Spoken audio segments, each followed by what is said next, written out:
Smart this week by continuing the conversation about these pesky pests, those spotted lanternflies. I'm sure you've seen them by now. Specifically, we're going to talk about how they are threatening a DMV treasure, Virginia Vineyards. Meteorologist Kaitlyn McGrath shows us what this means for local businesses. Kaitlyn.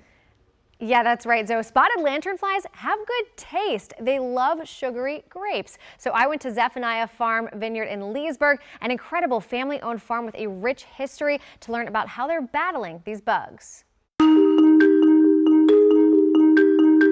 This is our first season where we've had them persistent throughout the growing season. Tremaine Hatch is a third-generation farmer and viticulturist, an agricultural expert specializing in the cultivation of grapes for winemaking. Grapes are really high sugar plants. That's why we make wine out of them. So they're really appealing to the spotted lanternfly. They act like vampires and suck the sap from the vines, which ultimately helps the farmers locate them in the vineyard.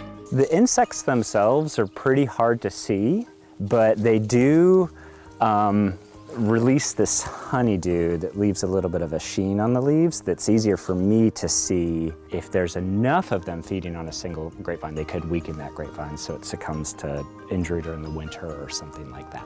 Thankfully, they haven't seen anywhere near that magnitude of spotted lanternflies here at Zephaniah, and this is a vineyard that has seen a higher population of spotted lanternflies in the area.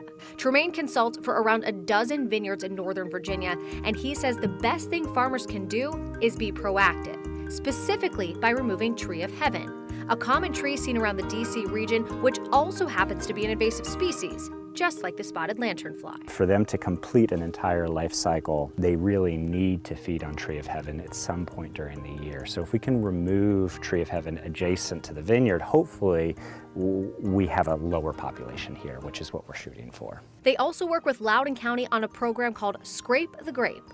During the winter, we had volunteers removing egg masses from the grapevine. So we're trying to do as much proactive work as possible so we don't have a bad consequence in the vineyard.